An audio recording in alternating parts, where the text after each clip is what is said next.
Welcome to the Top M&A Entrepreneurs. Today, my guest is Duke Heninger, who was working as a CFO, bought a company, and basically said, I hate it. Kind of like Ron Burgundy jumping into the bear pit, saying, I immediately regret this decision. So, Duke, welcome to the show. Thank you. It's great to be here. Yeah. So what were you doing before you jumped into acquisition entrepreneur?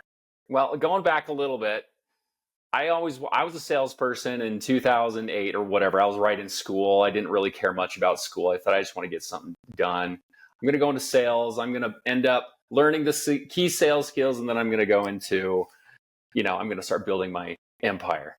Yeah. And I really thought I'm just going to buy and sell businesses. So fast forward, it was 2008. Everything crashed. I decided, I better choose a more, a route that's more technical. I need a job. Chose accounting, went into public accounting. After 3 years of public accounting, went into industry, was a controller, kind of did some FP&A work. We were both targets of acquisition during that time, as well as we were acquiring a couple of other companies. And so I thought, hey, I could totally do this. I can replicate this. You could do it. No problem. Yeah. And the interesting thing was, we're talking with all these business owners and we're chasing after their businesses. I thought, man, I'm so much smarter than them. Like, I can totally do this all day long, and I can do a much better job than they can. So, after a few years of that, I left. I went and jumped into fractional CFO work, and I really thought, okay, this is going to be a means to an end. I'm a consultant now, so I can charge consultant rates. I don't have to work full time, and with my available time, I'm going to focus on my next step. What's it going to be? And I thought, well, I could start something, but that's really risky. And, I don't have a ton of capital. I was still in my 20s. And so I got introduced to a business broker and started looking through the options. And I didn't even know that was a thing, this like small business broker. And I kind of told him my predicament of like, look, I don't have a ton of capital, but I'm so smart, and I'll be able to do I know the language of business, which is accounting. I know it. Oh yeah, because as we all know, accountants make great CEOs. Yeah. Yeah. So I had this little restoration company that was presented to me. It was more of a turnaround, and the deal with it though was, look, it had some really good years in the past, and I could see I'm doing all the spreadsheeting, mapping everything out. All the numbers seem to be doing really well. And then let me ask you, you did some great projections too, right? Oh yeah, man. Yeah, it's going from this and it's instantly going to go like that, right? And so I started talking to That's what they all do. I don't care. Like, nobody projects like, it's probably going to go down for a couple years, then it's going to go up. It always goes up. No, man. I'm talking to this owner, and the story was he stepped away and he took a job, and he thought this thing was, he kind of he put all the capital into it, and he put hundreds of thousands of dollars into this thing. And it was a franchise. And so, and it turns out, well, he was more of a technical guy, and I could see that, look, it's not a great fit. I've got way more personality than him. I'll do a much better job of this, right? And so I bought it, and I could because it wasn't doing super well at the time. It was all owner financed. I only had to put a little bit into it. Basically, paid just asset value for what was there, and we got started. Yeah, and that was in 2019. And I had a couple of kids at that point, one more on the way, and this was going to be the thing that was really going to start it off. And you told your wife, this is going to be it, honey? Yeah, and she was super supportive.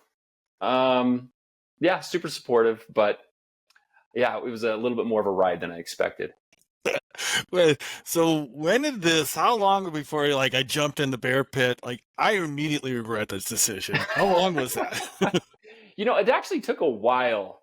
And I went into it with this idea of I gotta project positivity into this. I'm gonna be super optimistic. It's kind of Tony Robbins. I can turn around with my will. I can totally do this. And we got into it, started talking to all the people in the industry. You want to meet everybody and know who's who. It's a very relationship-based business. And real quick, I learned that, man, this industry is super tight. Especially in our area in like Salt Lake City, Utah, everybody knows each other. You have like 2 million people along this Wasatch Front from, in the Salt Lake Valley and other valleys, nearby. Everybody knows each other. Everybody's been doing it for 50 years and the relationships are just there. And guess what? I'm a new guy and no one really trusts. And they said, yeah, but the other guy also wasn't doing a great job at this. So, we don't really think you guys are going to do a good job. I'm like, oh, shoot. I'm already seeing right out of the gate that I'm up against a lot of problems. And what I thought were the problems, I'm looking like through my financial lens, it wasn't really there. It's just getting jobs with the right margins. If I just quote it right, I'm going to get it. Yeah. Well, looking at historically, you could see the numbers were there. You could see there was consistency with these particular customers. You could see it seemed on paper, it looked really good. But in reality, there was a lot more problems. But I don't know, in the due diligence period of like 30, 60, even 90 days, it's kind of hard to uncover some of those issues. Yeah. So what did you miss? I mean, how did those, evolve? Like, what could you have asked anything during that period that it would have mitigated the risk or just allowed you to understand it? Well, I wish that I could have talked to the customers, but I was stonewalled at that request. Yeah. They don't want to see that we're shutting down. We don't want that getting out there. Yeah. And because if this all falls apart and people are thinking I'm selling my business, then I'm basically going to have to shut my doors, So I didn't talk to the customers. I didn't talk to anybody in the industry. I wish I would have known that. And I don't know anything about the restoration industry. This was just like, hey, this checks these boxes. This is going to be great. Recession proof, business to business. My customers are insurance companies. They want it and it helps them save money, yada, yada, yada. And you get in real quick and it's a problem. Yeah. But I got in and we powered forward. And what was amazing is the day that I signed, I went to the attorney's office, I signed, and I left the attorney's office. And here's the seller right with me. He gets in his car, I get in mine, I drive for 5 minutes. He calls me and says, hey, I just got a big job. So it's all yours. Here's how to do it. You got to go drive 100 miles away. It's this grocery store. You got to go in. They had a fire. I have all this equipment that needs to be cleaned up and everything. And it was like, oh, fantastic. Baptism by fire. I can totally do this. I got it. We did a great job. But guess what? In the restoration industry, people don't pay their bills until 6 months or more later. They want to see, is everything done? And the fire just happened. I'm at the very beginning. So now we got to wait for the whole place to get cleaned up, put back together. Then the insurance adjuster looks at it and then they pay their bills. So we have this sizable job that was sitting there and I didn't buy the AR. So all the receivables were going to this owner. Was that on the AR? Was it big, little red flags or anything? Or was it just like, or was it, what was the aging on it? You just go, I always tell my students, like, hey, if there's a big AR, you need to check the, aging report on it because this past 90 days, there's a really good chance that's never going to be collected. Yeah, John, I'm a really good accountant, so I definitely look at the aging report. Yeah. Yeah. And what I found out from it was a lot of red flags. And there were things back there. It was like, well, there's this really big AR sitting there, but we're in litigation now, so there's a chance we'll get it. And we never did. There was a bunch of other jobs that were like that. And I said, look, these are all yours. You go get this.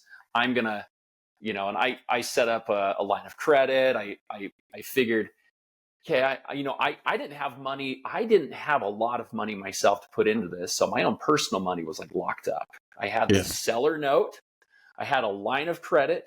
I had, and with that, basically there's my capitalization. And I was really banking on the fact that we were going to be getting consistent jobs. We would turn some of those smaller ones around sufficiently. It would be able to cover those operating expenditures throughout that first period of time. And man, things got tight. Ooh. So fast forward, I bought it in April of 2019. And in August 2019, I'm looking at the cash forecast.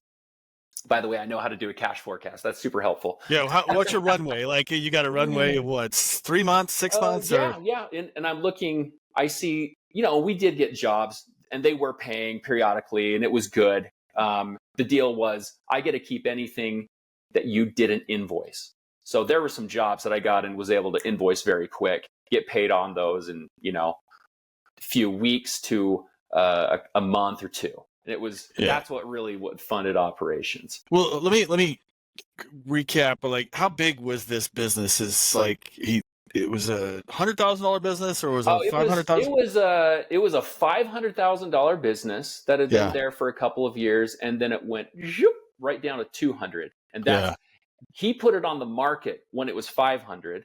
By the time he figured, I'll sell this thing in a couple of months, right? Yeah. And it takes like a year or more to sell some of these small companies.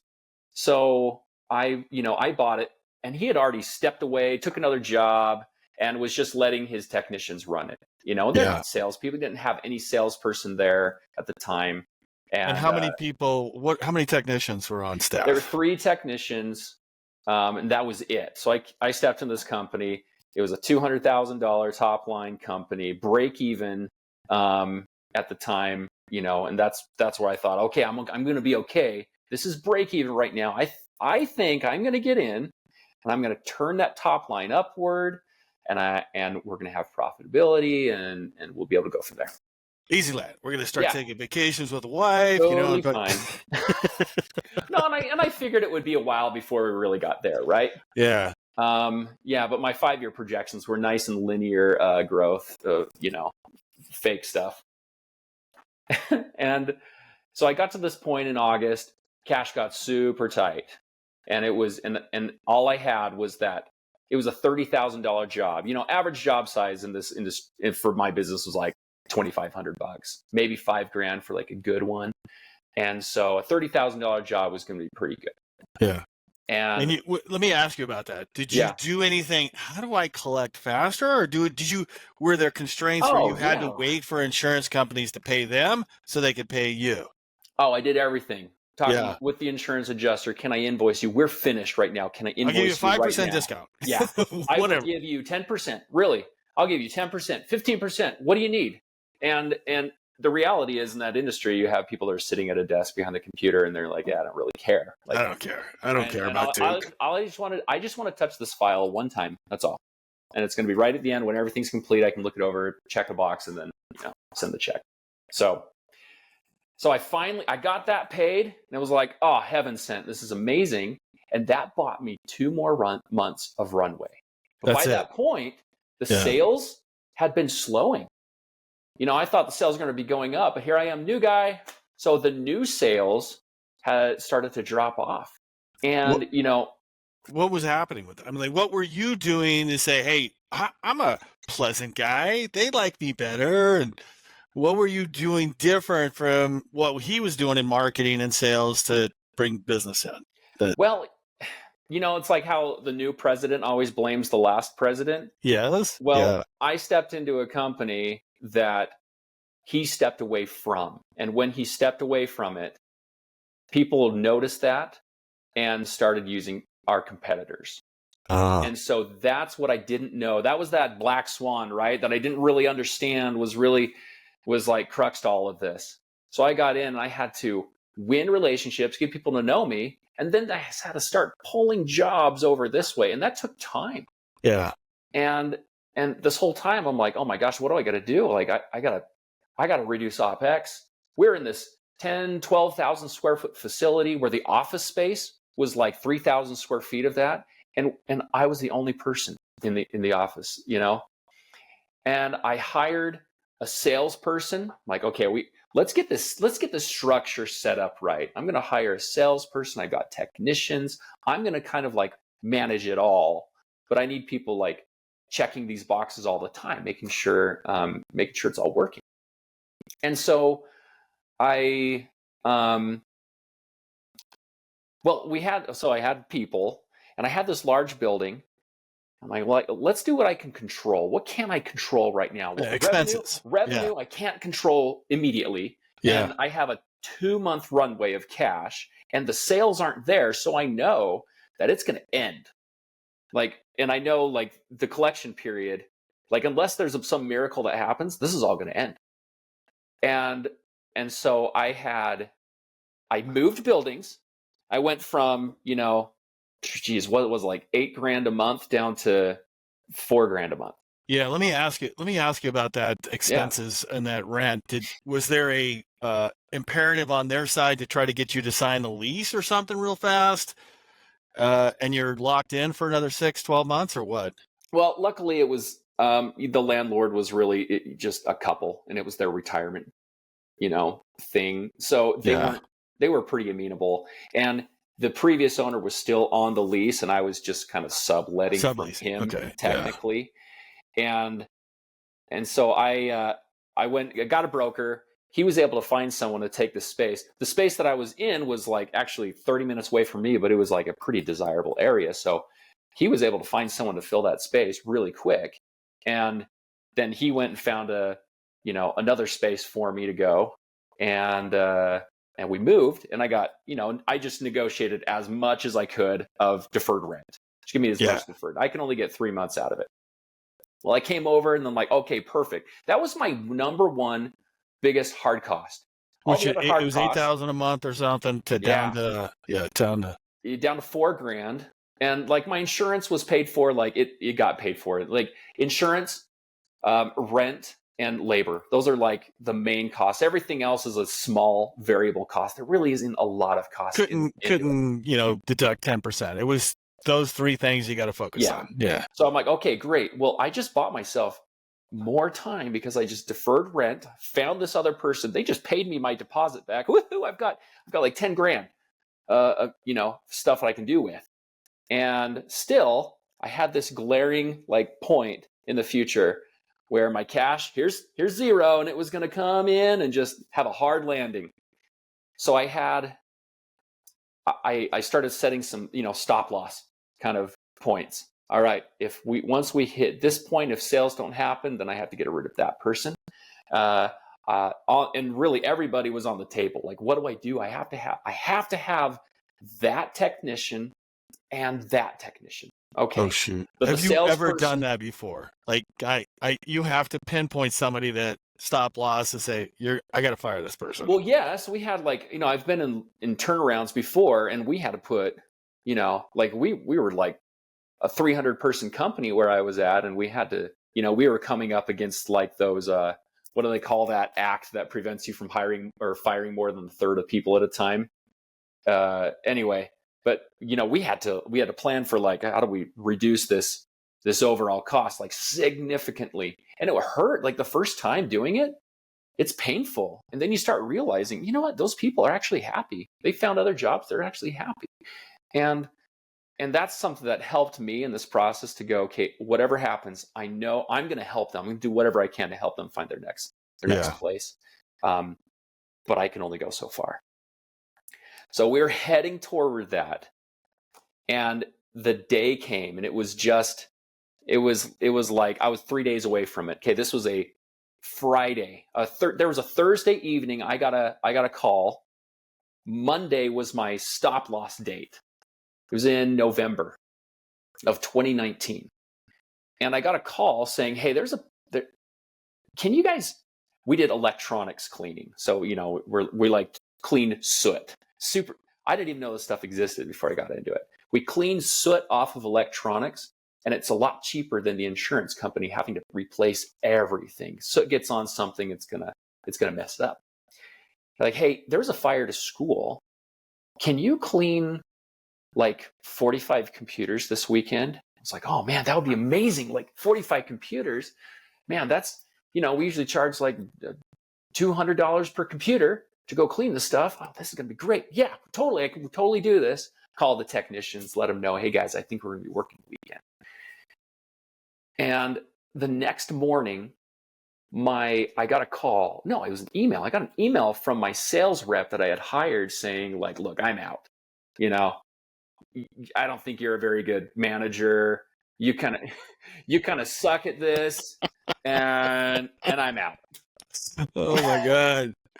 They like the rats are jumping the ship. Yeah, and what was funny to me is I thought, oh, this is perfect. Well, he just left. I don't have to pay severance. Woohoo!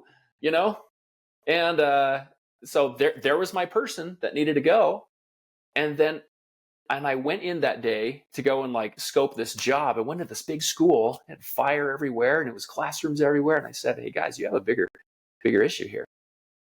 What this turned out to be, for the next month, I had to hire 25 people working 12 hours a day, 7 days a week. It was the largest job ever received in this particular franchise history. Wow. And it started from just 45 computers, $200. Oh, yeah. And basically, like, you know, the revenue from that job just solved all my problems. Yeah. And luckily, they were able to get, because I saw that coming on, I went to a bank and said, hey, here's a contract. See the signed contract right here? This isn't gonna pay for a while. Yeah. When did they say they were going to pay? It's a school. It's a public, a local government. When were they going to pay? Well, they don't pay. It's their insurance company. Their insurance company, yeah. Yeah, so the insurance company, usually on these jobs, so larger jobs, as I've come to learn, they're okay paying a little bit more, you know. But I had reached, that stop loss was there. I had hard costs. I needed to make payroll. And now I have to hire 25 people. And so I have like tens of thousands of dollars in labor costs that I'm going to have to pay out.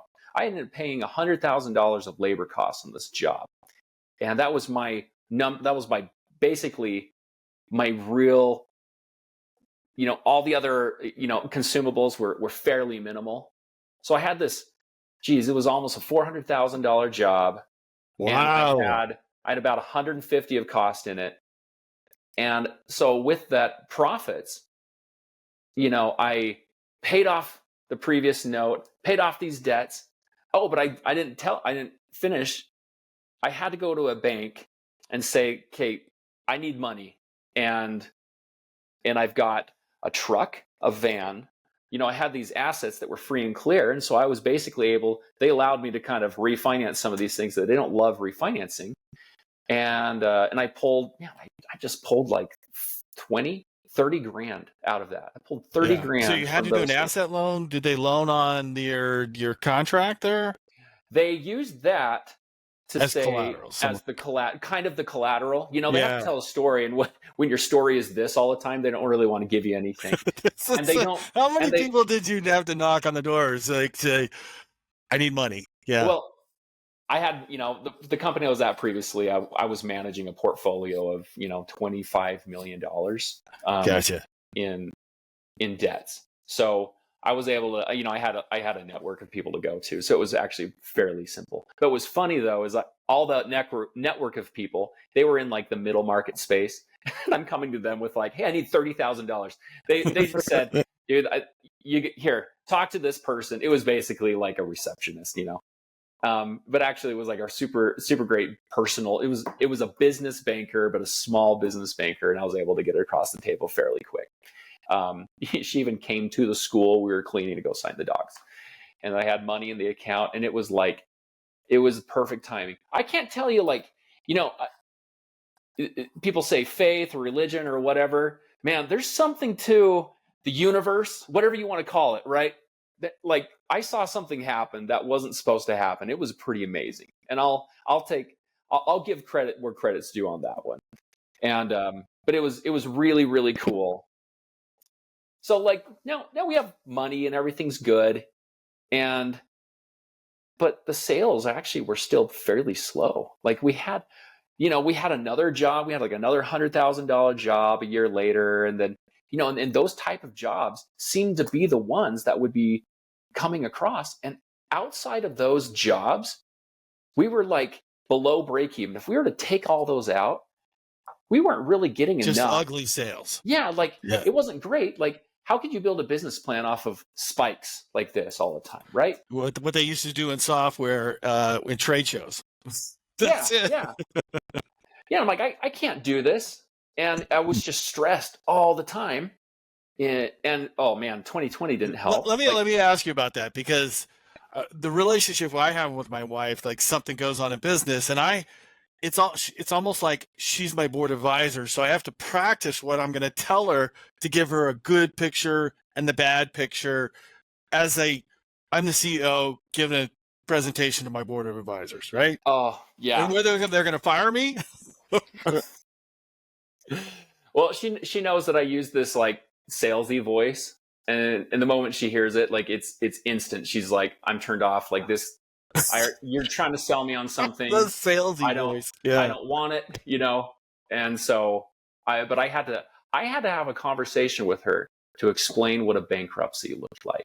Oh shoot! Yeah, and you were contemplating a bankruptcy on this. And for us, with like no assets, like we don't really have a lot. We have a home. We have these young kids.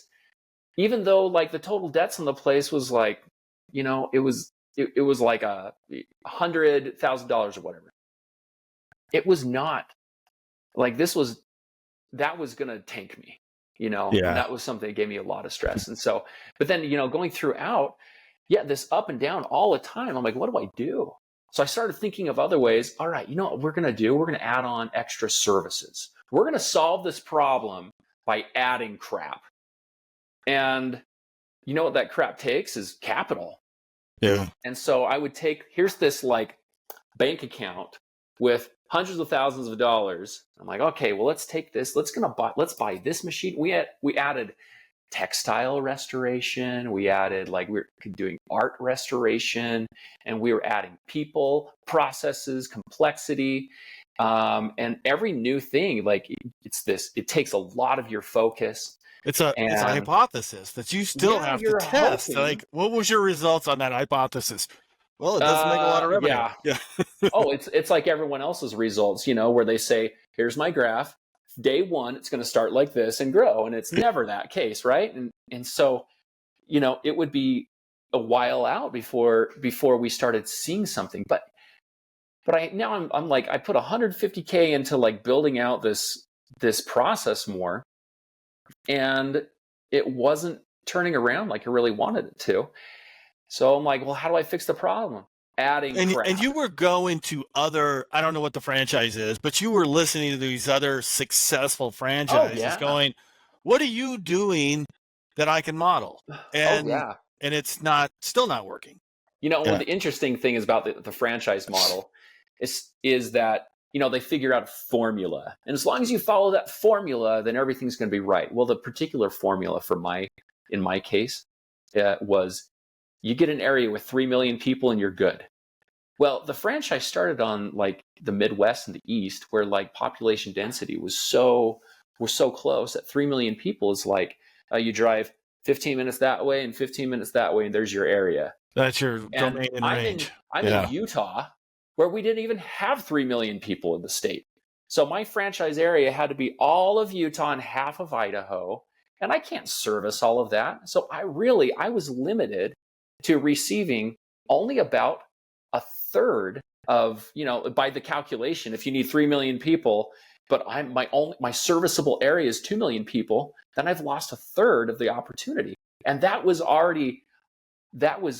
you know, looking historically, I'm like, oh, these other people are doing pretty well. They're hitting these types of numbers, and I'm hitting this type of number. You do the math. Oh, that is a third less than that. Oh, and the successful ones also bought up like 3 or 4 or 5 areas. You know? So they have. So that's a pretty good analysis, because Ray Kroc used to pick the locations, use a lot of analysis, and Walmart the same way, about what would work based on the density and the population. Yeah. And I talked to some of the people inside after a while. They're like, you know what? It was a new team. There was old team and new team. And old team was the one that just sell. Let's just get as many of these out there. And they were selling technical people. Yeah. Because that was the owner. The owner was a technical guy. And come to find out, The new team said, yeah, we wouldn't have sold this franchise to you because we would have seen that it was a failing, proposition. Yeah. And by the way, that the franchise is taking 10% off the top, right? Yep. Which pinches things even further. So yeah, you're like going along. The next 2 years were just a ride, and I was just trying to figure out how to do this. Now, the whole time, I'm still a fractional CFO. I have all these clients, and not a lot of them because I can only do like 20 hours of work or something like that to be able to focus on the business for another 20 hours or 60 hours. And I'm like, I actually really enjoy what I'm doing. And that entrepreneurial itch that I've always had, I'm getting scratched because I'm part of the strategic team. I'm doing stuff I really enjoy. I'm working with these entrepreneurs. I'm providing lots of value to them. That stuff that is definitely within my wheelhouse. Man, and I'm just stressed all over the time with this company that I have. I don't want to do this anymore. But I felt stuck. I was married to it. But that was like a mindset. And all I had to do is change that mindset a little bit. Go, no, I don't. I don't have to do this anymore. And that was at the beginning of 2022, like right at the beginning. I was I was going off of this area of like adding more complexity to solve the problem when I realized the real answer is to take away complexity, take away this whole entire thing. I've got something now that like, and really just like the timing, what was interesting is like, you look at, whenever you're doing due diligence, you got to look at the P&L, both on a cash basis and on an accrual basis. Because if I set it up on an accrual basis, then I had tons of revenue. It looks great on the bottom line. Yeah. And it's like, well, it went like this, like my actual was like this and this and this. But if I just tweaked it and showed it on a cash basis, it looked like this like perfectly fluid thing because there was this like getting payments here and here and here and here over time, where the reality was not that. The reality didn't match the cash flow. The reality matched really the output, the amount of work, the demand, the sales, and everything else. And so when converted to a cash basis, man, this was a valuable company. Now, I bought the company for $140,000. Well, based off all these like valuations, it was now, and it was really seller's discretionary earnings, like below what, $5 million or so. Like it's just all SDE, not like some EBITDA multiple or something like that. And so, calculating all out, man, this was going to be worth $350 to $400, even like it could be argued at $500,000 if you had like a 3x multiple. And so you switch that mindset, but who's like inserting it? Like, should just sell it. Where did that come in? Yeah, that came from The One Thing, the book. The One Thing. You've heard of that book? Yes, that's Peter Thiel, or is it? Yeah. Let's see. I have to look it up, but anyway, who is that? Yeah, it's bugging me now. It is.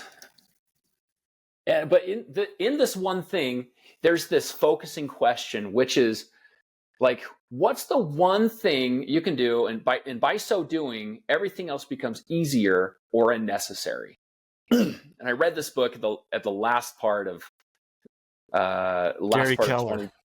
Gary Keller. There it is, Gary Keller. Yeah. And I read this book. I'm like, what's the one thing that I could do? And I just thought about, what if I sold the company and this like all of my like pressure and stress just was like, went away. Like, I could totally do this. And so that was the change of mind. It was like a no duh. Let's take away complexity and let's just focus on this. So I started making a deal room, and putting all the information I needed into it. Reached out to the business broker, got it listed. Same guy. Like, look, you already know the business. Oh, he's like, he probably saying, I know it's coming back around. Yeah. But during this whole time, I had, let's back up a little bit. COVID sucked. In a relationship-based business. There was another thing. And we couldn't, even though our industry wasn't like required to stay home or all that. All the insurance adjusters, they didn't want to talk to us. No one wanted to talk. So those lunches stopped happening. Face-to-face meetings stopped happening. Those are like old school marketing methods in this industry reign. You know, it's just especially the essential services kind of. Uh-huh. Yeah. So we couldn't do that anymore. And so, we did the best we could. And we got, we were receiving enough jobs to be okay, but it was just the stress of like that, the hockey sticking. Well, we stopped getting jobs, and I was like, I received idle money, like, the PPP the loans, SBA, not the PPP. We got PPP loans, and that was like, that definitely helped. But the idle loans, when you have to pay back, we got that. And with that, I'm like, great, I'm going to hire salespeople. We're going to fix this problem. Just push through. Yeah, this will allow me the funds to be able to like afford to like build this the right way and let it start working again. But it was after I did that, and after I hired, there was really like 2 extra hires during this time, that I had this epiphany of, I don't want to do this anymore. Yeah. So I listed it, and then I went and talked to one of our competitors. Not competitors, sorry. I went and talked with one of our big customers that we get a lot of, like a contractor who is subbing out a lot of stuff for us. Were you going for advice or to try to sell it to them? What was the intent? Well, the intent actually was that I didn't want to do this anymore. I had these salespeople, and they were I liked them, and I wanted to give them a soft landing, but I didn't need them anymore. I just decided, I don't want to push this and grow it. I want to get rid of it. So what do I need? What do I need to just sell this and have it be successful? And I'm going to get rid of everything else. So I had a particular person that I knew I needed to get rid of. And I went over to this contractor and I said, hey, there's this person here. Do you want them? And they're like, well, I'll look into it. But you know what? I got to be honest with you. We're probably going to bring in-house everything that you're doing. And it was like this blow for a moment of like, oh no, this is like one of our biggest contractors. They give us a lot of jobs, a lot of referrals. And if they go away, like, this thing is worth nothing. And I'm just going to have to sell every asset like piecemeal. Yeah. And pennies. And then the light bulb went off. Well, what are you doing to build it out? Like, how are you going to do it? He goes, I don't know. We haven't really figured it out yet. I'm like, well, why don't you just buy me? It was like, hey. You said that right on the fly with him? Right there. And he was like, actually, yeah, that makes sense. So we both asked our franchises, because he was a franchise, I was a franchise. Both franchises said, no, this is like a competing thing. You can't do this, in the restoration industry. Wow. And so I said, dude, this really sucks. I can't do it. He's like, yeah, man. But hey, if you want to just do an asset sale, give me a call. And I thought, oh, shoot. Well, I don't want to do that. I want to see if I can get as much money out of this as I can, Yeah, there's some cash flow there. It's not pretty, but there's some cash flow. And I'm like, okay, I'm going to have to go find an owner-operator like me, someone who wants to buy their job and get into it like I did. But the sales kept declining, and now we were in the red. Oh, shit. So after those few people that I talked to, you have to show them the most current financials, and it was like, hey, what's going on right now? I try to make up the best story, the best spin on it, but the reality was that this isn't going to be good. And even if they want it, if they need financing for it, the SBA is going to say no. Yeah, that's zero. Yeah. Yeah. So it's all up to like seller financing at that point. I'm like, you know what? I'm just going to shut it down. And so I did, but I called this other guy back and said, all right, let's move forward with it. And was able to get asset value, like, market value of all the assets. And it actually, like, if you're looking at it from a multiple perspective, I actually ended up getting more out of just the assets themselves than if I had some like multiple valuation at that Oh, point. really? Yeah. Oh, interesting. So like Yeah. all in all, once all assets were, they bought a ton of these assets. They didn't buy the vehicles, so I sold the vehicles separately, and I ended up having like $250,000 left over, after that.